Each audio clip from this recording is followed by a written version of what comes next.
دھاڑ سے دروازہ کھولتے وہ زرار پاشا کے کمرے میں داخل ہوا۔ توقع کے عین مطابق وہ بیڈ پر اپنے بھائی کے سامنے بیٹھی آنسو سے رو رہی تھی۔ زرار پاشا متفکر سا بیٹھا اس کی کٹی انگلی پر پٹی باندھ رہا تھا۔ چہرے سے صاف ظاہر تھا کہ بہن کو ملی تکلیف اسے زیادہ ہرٹ کر رہی تھی۔ بس میری گڑیا، ہو گیا بس، یوں مت رو میری جان۔ زرار پاشا خان کے محبت بھرے الفاظ پر وہ لب لہجے زرار پاشا خان کے محبت بھرے انداز اور لب لہجے نے ماجد کے انگر آگ کا لاوا سا انڈیل دیا تھا۔ وہ پہلے بھی یوں ہی اپنی بہن سے لاڈ کرتا تھا، اس کے ناز نخرے اٹھاتا تھا، مگر پہلے تو کبھی ماجد کو اس شخص سے حسد محسوس نہیں ہوا تھا۔ مگر آج اس کے ہاتھ میں موجود اپنی خدا کا ہاتھ، اس کے لبوں سے نکلا ایک ایک فکر بھرا لفظ ماجد کو جلتی ہوئی بھٹی پر گھسیٹ گیا تھا۔ وہ سرد نگاہوں سے ہدا خان کے پشت کو دیکھتے انہی قدموں سمیت واپس پلٹ گیا، جبکہ زرار پاشا خان اس کی انگلی کی پٹی کرنے کے بعد اب اسے سینے سے لگائے لاڈ کر رہا تھا۔ تھوڑی ہی دیر میں اس کی روانگی تھی، اسی وجہ سے ہدا زیادہ اداس تھی۔ زرار پاشا خان اسے چھوٹی چھوٹی باتیں کرتے کسی حد تک اس کا دھیان ماجد خان سے بھٹکانے میں کافی کامیاب ہو گیا تھا۔ زرار کے جانے تک وہ اس کے کمرے میں اس کے پاس رہی۔ دوپہر کے پچھلے پہر وہ اس کے ساتھ باہر نکلے۔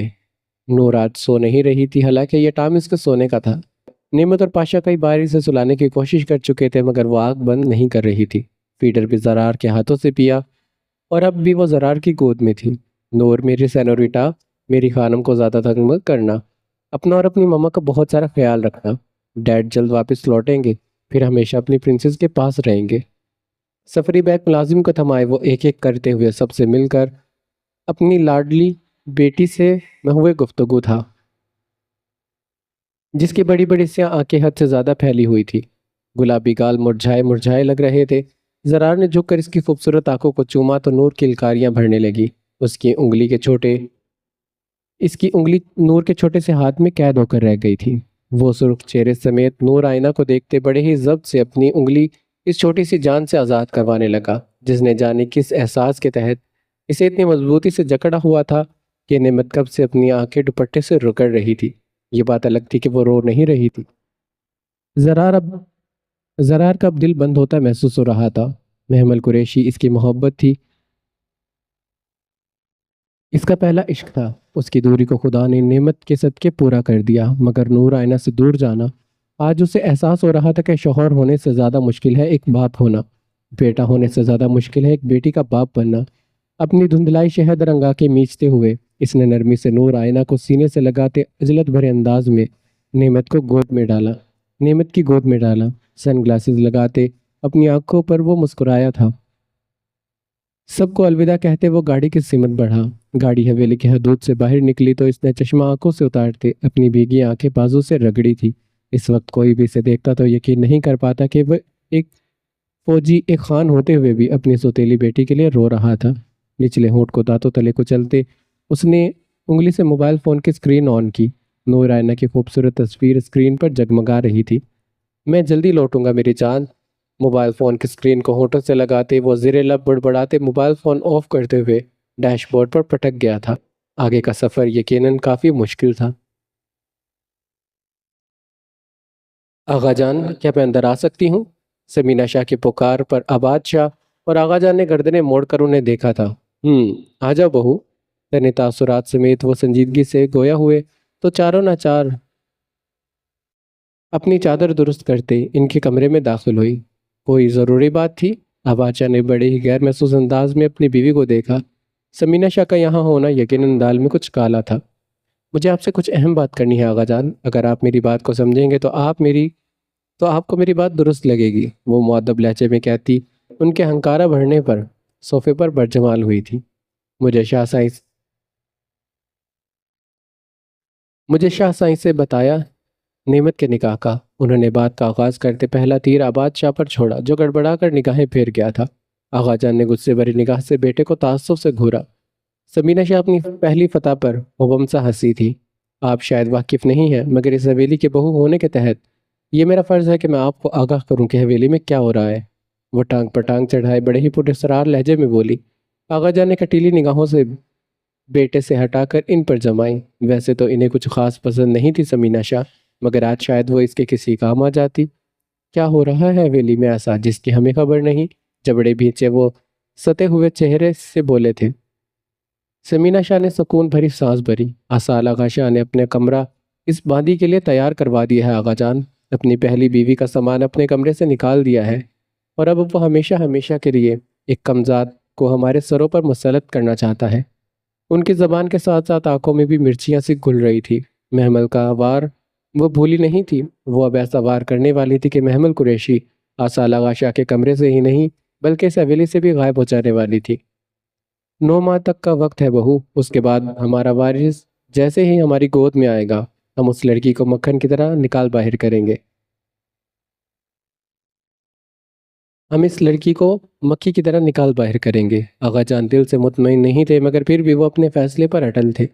مجھے نہیں لگتا آغا جان کہ آصال آغا شاہ ایسا ہونے دیں گے۔ سمینہ شاہ ان کی سبز آنکھوں میں خوف پڑ چکی تھی جب انہیں مزید خوفزدہ کیا جواب جو اب آنکھیں پھیلائے پہلو بدل کر رہ گئے تھے۔ ہمیں اس لڑکی سے وائرس چاہیے تھا آغا جان، وہ تو ہمیں ملنے والا ہے۔ 9 ماہ تک اگر وہ آصال آغا شاہ کے نزدیک رہی تو اپنے جادو سے ہمارے آغا کو جکڑ لے گی۔ آپ اسے کسی محفوظ مقام پر منتقل کر دیں۔ 9 ماہ کے بعد ہم اپنا وارث سے لے کر اسے آزاد کر دیں گے۔ آصال آغا شاہ کچھ دنوں تک ضد کریں گے، غصہ بھی ہوں گے مگر آہستہ آہستہ وہ خود ہی اس لڑکی کو بھول جائیں گے۔ سمینہ شاہ نے اپنے اندر کا زہر اب ان کے سامنے انڈیلنا شروع کر دیا تھا۔ آغا جان بغور اس کی بات سن اور سمجھ رہے تھے۔ سمینہ شاہ بالکل ٹھیک کہہ رہی تھی۔ یہ سوچ انہیں کیوں نہیں آ سکی پہلے؟ درست کہہ رہی ہو تم بہو، مگر سب کچھ بہت سمجھداری سے کرنا ہوگا ہمیں، ایسے کہ آصال کو شک نہ ہونے پائے۔ آغا جان سمینہ شاہ کو دیکھتے پرسوچ انداز میں بولے تھے، جبکہ آباد شاہ تو ان کے منصوبے پر گھبرا کر بے یقینی سے لب کھینچ کر رہ گیا تھا۔ ایک بے ضرر سی لڑکی سے نفرت کے چکر میں وہ عورت اتنی گر جائے گی انہیں ہرگز اندازہ نہیں تھا۔ سخت نظروں سے سمینہ شاہ کو دیکھتے وہ لمبے لمبے ڈاک بھرتے کمرے سے نکل گئے تھے۔ اس کی فکر مت کرو، ہماری اجازت کے بغیر یہ کچھ نہیں کر سکتا۔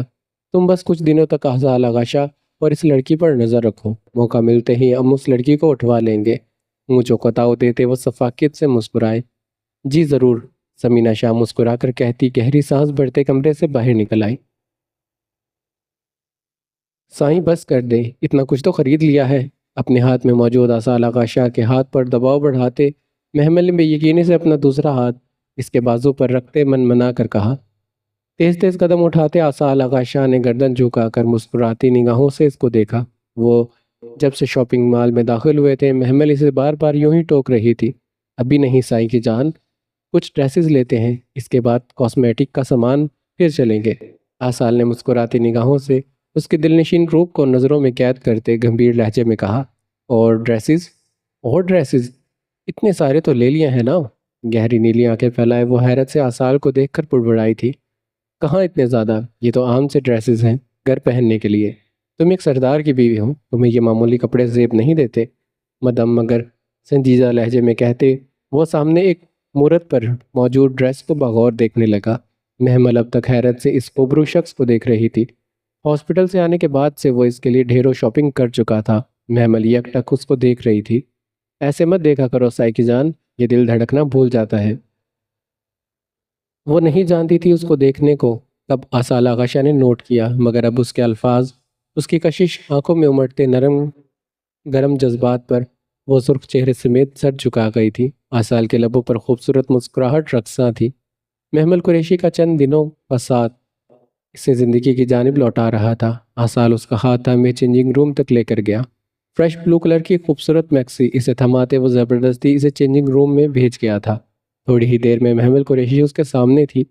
وہ نیلی آنکھوں والی پرستان کی پری سا حسن رکھنے والی شہزادی جس کی نیلی آنکھیں اپنے آپ میں حسن کا ایک الگ داستان تھی۔ اس خوبصورت رنگ میں محمل قریشی کا کندن سراپا کسی گلاب کے پھول کی طرح مہک رہا تھا۔ آصال نے بمشکل سے اپنی نگاہیں اس پر سے ہٹائی جو خود شرمائی لجائی سی سمٹی ہوئی سی کھڑی تھی۔ چینج کراؤ محمل، اس سے پہلے کہ تمہیں میری ہی نظر لگ جائے۔ اپنی گھنی بیئرڈ میں ہاتھ پھیرتے وہ خمار آلودہ لہجے میں نظریں جھکا کر بولا۔ محمل فوراً سے بھاگ کر دھڑکتے دل سے چینجنگ روم میں بند ہوئی تھی۔ چلیں، دوپٹہ سلیقے سے سر پر سیٹ کیے وہ اس کے نزدیک آئی۔ اس کا ہاتھ آصال آغا شاہ کے ہاتھ میں تھا۔ کئی نگاہیں بڑے ہی رشک سے ان دونوں کو سراہ رہی تھی۔ کاؤنٹر پر رکتے آصال آغا شاہ نے سارے شاپنگ بیگ سامنے رکھے۔ جو جو کچھ لینا ہے جلدی لے لو، تھوڑی دیر میں تم دونوں کی فلائٹ ہے۔ موبائل فون پر ٹائپنگ کرتے شایان شاہ نے اپنے ساتھ آئے معز اور جبار کو حکم دیا اور خود موبائل پر فون آتی کال کو اٹینڈ کرتے وہ ایک کونے میں جا کھڑا ہوا۔ وہاں اس طرح وہاں اس طرف چلتے ہیں، جبار اور معز کو ساتھ گھسیٹتے سنجیدگی سے بولا۔ آصالہ کا شاہ کسی بھی وقت ہم تک پہنچ جائے گا، اس سے پہلے کہ اسے ہماری خبر ملے ہمیں جلد از جلد یہاں سے بھاگنا ہوگا۔ معز سپاٹ نگاہوں سے جبار کو دیکھتے مدم مگر سرگوشی نما آواز میں سنجیدگی سے بولا، ہاں وہ سب تو ٹھیک ہے مگر کچھ خریداری تو کر لو یار۔ جبار نے الجھن زدہ نگاہوں سے اس کو دیکھتے کہا، جس پر وہ لب بھینچ کر مڑا۔ ماتھے پر ڈھیروں بل سمیٹے اس نے چونک کر کاؤنٹر کے قریب کھڑی لڑکی کو دیکھا۔ جبار وہ دیکھ، یہ وہی لڑکی ہے نا جو اس رات ہمیں سڑک پر ملی تھی، جس کے لیے اس اصالہ کا شاہ نے آفتاب کو قتل کیا تھا۔ معز بے چینی بھرے انداز میں محمل قریشی کو دیکھتے پھنکارا تھا۔ آفتاب خان کی موت ان دونوں کو بھلائے نہیں بھول رہی تھی۔ مگر یہ یہاں کیسے؟ وہ کرنگت لیے جبار نے گھبرا کر محمل کو دیکھا۔ اسی لمحے آصالہ کا شاہ پیسے دے کر مڑا تھا۔ معز، یہ تو آصالہ کا شاہ ہے، یہ لڑکی اس کے ساتھ؟ جبار زیر لب بڑبڑایا۔ اسی لمحے شایان شاہ چلتا ہوا ان تک آیا۔ کیا ہوا ہے تم دونوں کو؟ اتنے گھبرائے ہوئے کیوں ہو؟ ماتھے پر بل سمیٹے وہ ان دونوں کو دیکھتے حیرت سے پوچھنے لگا۔ لالا، یہ وہی لڑکی ہے جو اس رات آفتاب خان کو سڑک پر ملی تھی۔ اسی لڑکی کے لیے آصالہ کا شاہ نے ہمارے آفتاب خان کو قتل کیا ہے۔ معز سرد نگاہوں سے ان دونوں کو گھورتے سپاٹ لہجے میں بولا۔ شایان شاہ نے قہر بار نگاہوں سمیت مٹھیاں بھیج کر آصال آغا شاہ اور اس کے ہم قدم محمل قریشی کو دیکھا۔ نفرت آمیز نگاہ ان دونوں پر ڈالے وہ پھنکارتے ہوئے آگے بڑھنے لگا، مگر جبار اور معز نے ہڑبڑا کر اسے تھاما تھا۔ لالا صبر کرے، ہمیں پہلے یہ پتہ کرنا چاہیے کہ یہ لڑکی کیا لگتی ہے آصال آغا شاہ کی، نفرت سے لب بھینچ کر کہتے ان دونوں نے بڑی ہی مشکل سے اس کو قابو کیا تھا۔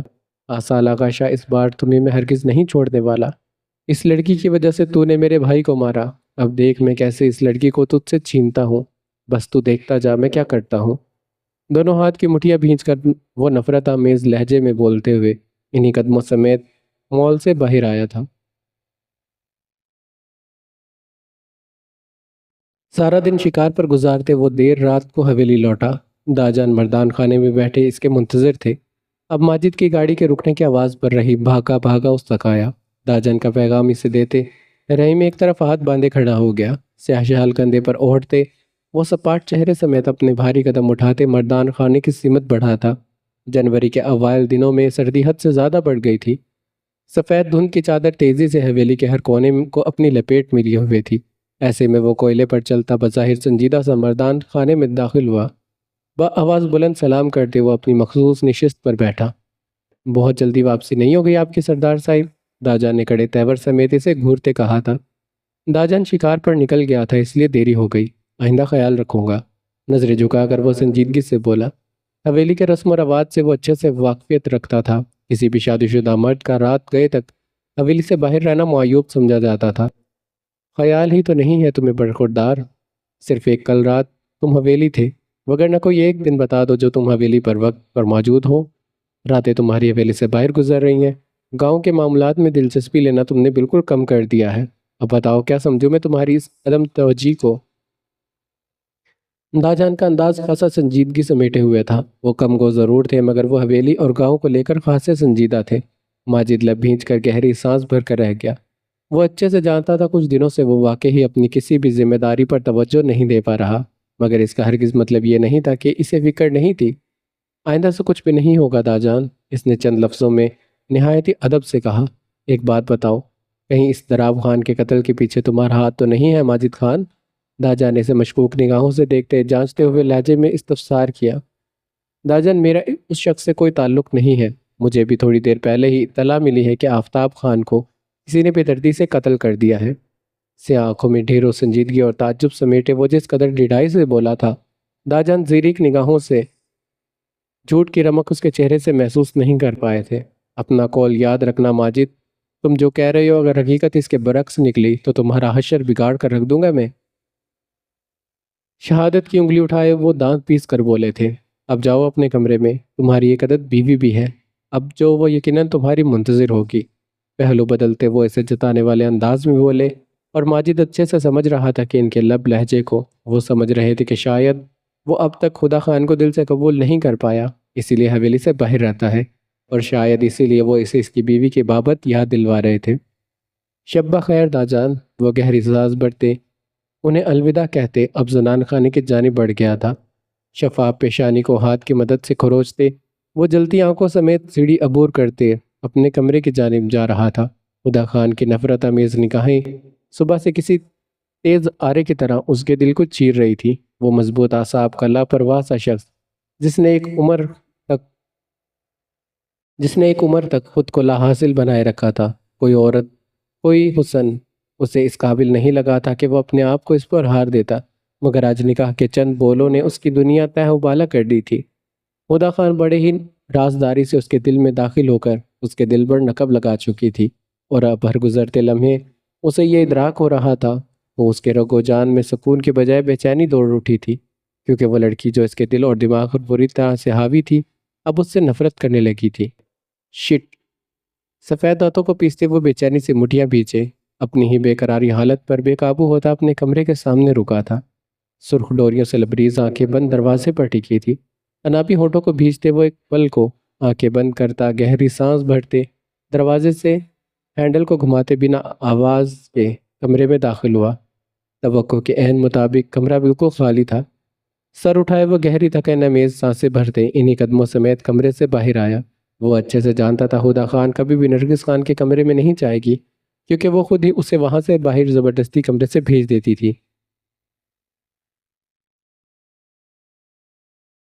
اسی لیے اب اس کا رخ خدا خان کے کمرے کی جانب تھا۔ دروازہ نوک کیے بغیر اس نے 2 سے 3 بار مخصوص انداز میں دروازے کے ہینڈل کو گھمایا۔ دروازہ چرر کی آواز کے ساتھ کھلتا چلا گیا۔ کون ہے؟ خدا خان کی خوفزدہ سی آواز پر ماجد نے سختی سے لب بھینچے بھاری قدم اٹھاتے وہ اندر داخل ہوا۔ کون ہو سکتا ہے تمہارے خان کے علاوہ میری جان؟ بھاری قدم اس کی جانب بڑھاتے وہ سنجیدگی سے بولا۔ اس کے انداز پر ہدا خان نے دانت بھیج ڈالے تھے۔ چلو کمرے میں ہدا، میں تمہیں لینے آیا ہوں۔ وہ اس کے روبرو ہوا اور لیمپ کی مدھم روشنی میں ہدا خان کا چاندی سا وجود دمک رہا تھا۔ بھیگی بھیگی سنہری آنکھیں سرخ ہو رہی تھی، چھوٹی سی تیکھی ناک، سرخ گال اور سراپا حسن بنی اپنی معصومیت سے اس کا دل بری طرح سے دھڑکا گئی تھی۔ میں اپنے کمرے میں ہی ہوں خان، اس کمرے میں ہرگز نہیں جاؤں گی جہاں میری نہیں صرف میرے وجود کی ضرورت ہے۔ اس کی سیاہ آنکھوں میں دیکھتے وہ سنجیدگی سے بولی، اور اس کے الفاظ کسی زہریلے بچھو کی مانند چبھے تھے ماجد کو۔ وہ ایک ہی جذب میں اس تک پہنچا، دونوں کندھوں سے جکڑتے وہ اس کے قریب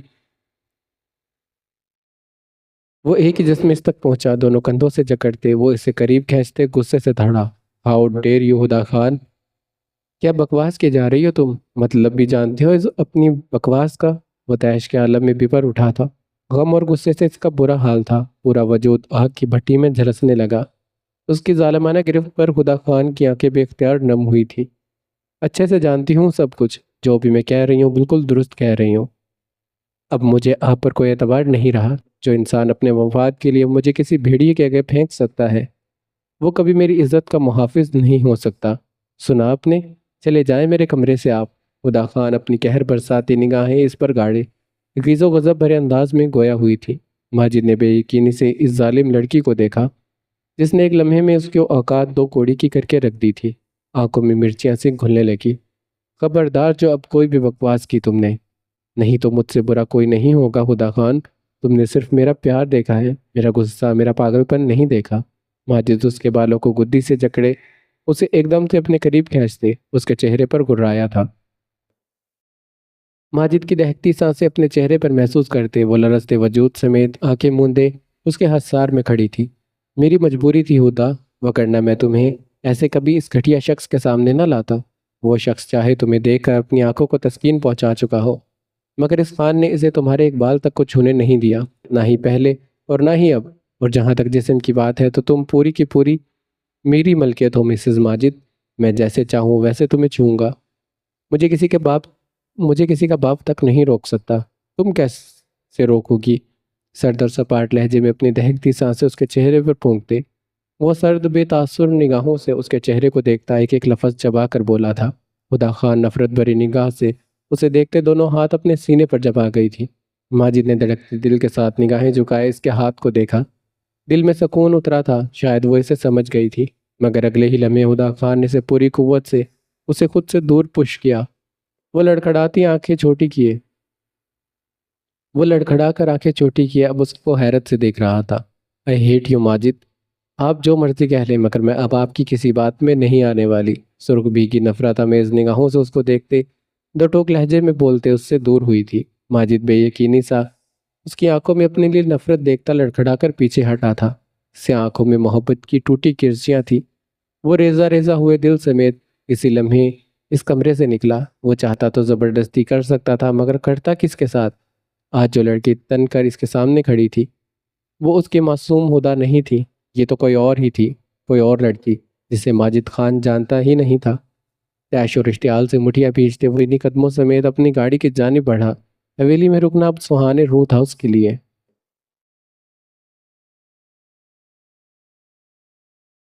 تم فریش ہو جاؤ پھر کھانا کھاتے ہیں۔ بیڈ پر پڑے شاپنگ بیگ میں سے ایک ڈریس نکالتے آصال نے محمل کو تھماتے ہوئے سنجیدگی سے کہا۔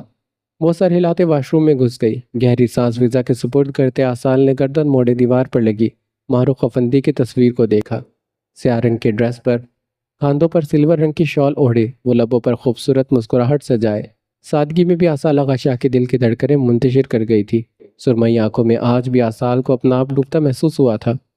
وہ جتنا مرضی خوش رہ لیتا مگر وہ کبھی چاہ کر بھی معروف افندی کو اپنے اندر سے نہیں مٹا سکتا تھا۔ کبھی سوچا نہیں تھا رخ ایسا بھی دن آئے گا جب مجھے یوں تمہاری ہر یاد کو خود سے الگ کرنا پڑے گا۔ اپنی پرکشش آنکھیں ان سرمئی پر رونق آنکھوں میں گاڑے وہ ایک تصویر سے محو گفتگو تھا۔ وہ کہتے ہیں نا انسان جیسا سوچتا ہے اس کے برعکس ہوتا ہے۔ محمل میری بیوی ہے اب، میں تمہیں اس کمرے میں اس دل میں بسا کر کبھی اس سے خوش نہیں رکھ میں تمہیں کبھی اس کمرے میں اس دل میں بسا کر کبھی اسے خوش نہیں رکھ سکوں گا۔ اب کی بار نظریں جھکا کر اپنے جرم کا اعتراف کیا۔ بے چینی حد سے سوا تھی۔ تم اس دل میں ہمیشہ رہو گی رخ، مگر اس کمرے پر اب محمل کا حق ہے۔ میں کبھی نہیں چاہوں گا کہ میری روح کسی کے لیے تکلیف کا باعث بنے۔ زب سے سرخ چہرہ لیے وہ مشکل ہی بولا تھا۔ ایک کونے میں پڑی کرسی اٹھائے وہ دیوار تک آیا۔ کرسی پر کھڑے ہوتے اس نے بڑی ہی مشکل سے وہ تصویر وہاں سے اتاری۔ کرسی سے نیچے اترتے وہ میز کی جانب بڑھا اور معروف کی تصویر ٹیبل سے اٹھاتے وہ عجلت بھرے انداز میں کمرے سے نکل گیا تھا۔ محمل شاور لے کر نکلی تو آصال آغا شاہ کہیں بھی نہیں تھا۔ نیلی خوبصورت آنکھیں پانی کی تہہ سی جمی تھی۔ سنہری کمر سے نیچے تک جاتے بالوں کو اس نے ہاتھ کی مدد سے آگے کی جانب پھینکا اور اب ٹاول سے بال کو خشک کرنے لگی۔ اس وقت اس کی ساری توجہ سمینہ شاہ، خدیجہ اور سیما پوفندی پر تھی۔ نفیسہ شاہ جتنا مرضی سے نفرت کرتی تھی مگر وہ اتنا جان چکی تھی وہ اسے ضرر نہیں پہنچائیں گی۔ گہری سانس بھرتے وہ آگے کا لاہیا عمل سوچنے لگی جب اچانک سے دروازہ کھولتے آصال آغا شاہ کمرے میں داخل ہوا۔ محمل نے شیشے سے آنکھیں اٹھا کر اس کو دیکھا۔ دوپٹہ اچھے سے کندھے پر اوڑھتے وہ اب جلدی جلدی ہاتھ چلاتے اپنے بالوں کو خشک کرنے لگی۔ آصال نے سر تپاؤں اس کا بغور جائزہ لیا۔ سکن کلر کے شلوار قمیض میں اس کا دراز قد کافی واضح ہو رہا تھا۔ سرخ اور سفید رنگت پر یہ رنگ جچ رہا تھا۔ ماتھے پر بل سمیٹے وہ تیزی سے آگے بڑھا۔ محمل شیشے سے اسے اپنی جانب آتے دیکھ کر گھبرائی تھی، نظریں خود بخود جھکی۔ پاؤں دیکھو اپنی، سویلنگ ہو رہی ہے، تم کھڑی کیوں ہو؟ بیٹھو۔ اسے شانوں سے جکڑتے وہ متفکرانہ لہجے میں بولا تو محمل نے حیرت سے اس کو دیکھا۔ اس پرکشش آنکھیں، خمدار گھنی بھویں جو بری طرح سے محمل کا دھیان کھینچتی تھی۔ محمل اسے دیکھتی ہی رہ گئی۔ وہ تو سمجھی تھی شاید وہ اسے چھونے کے لیے قریب آ رہا ہے، مگر اب اپنی سوچ پر اسے شرمندگی اور ہنسی دونوں ہی بیک وقت آئی تھی۔ کیا ہوا؟ اسے ہنستے دیکھ کر آصال نے آنکھیں چھوٹی کیے اس کو دیکھا اور محمل پہ ساختہ ہی سر نفی میں ہلا گئی۔ اچھا ادھر دو ٹاول، میں خشک کرتا ہوں بال۔ آستین نے فولڈ کرتا وہ عام سے لہجے میں بولتا اسے شدت سے چونکنے پر مجبور کر گیا تھا۔ محمل حیرت سے اس کو دیکھ رہی تھی۔ وہ شخص اسے ہر بار اپنے عمل سے متاثر کر دیتا تھا۔ آصال اس کے کھلے ہوئے منہ کو دیکھتا ہلکا سا مسکرایا۔ ٹاول اس کے ہاتھ سے لیتے وہ اب نرمی سے اس کے بال خشک کرنے لگا۔ سائیں رہنے دیں آپ، میں کر لوں گی۔ وہ گھبرائی ہوئی سی خود کو سمیٹ کر بولی۔ سائیں کی جان، تھوڑا ثواب مجھے بھی کما لینے دو، کیا پتہ جنت میں ایک دو حور ایکسٹرا مل جائیں۔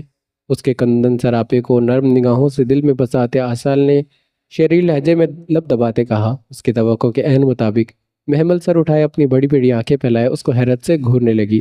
ہورے؟ آپ کو ہورے کیوں چاہیے؟ وہ اپنی جلن چاہ کر بھی نہیں چھپا پائی تھی۔ خوبصورت چہرے کے بدلتے رنگ آصال کو مزہ دے گئے تھے۔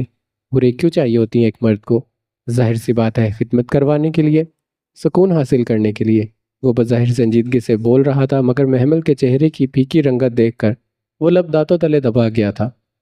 تو میں کروں گی نا آپ کی خدمت، جو کہیں گے سب کروں گی۔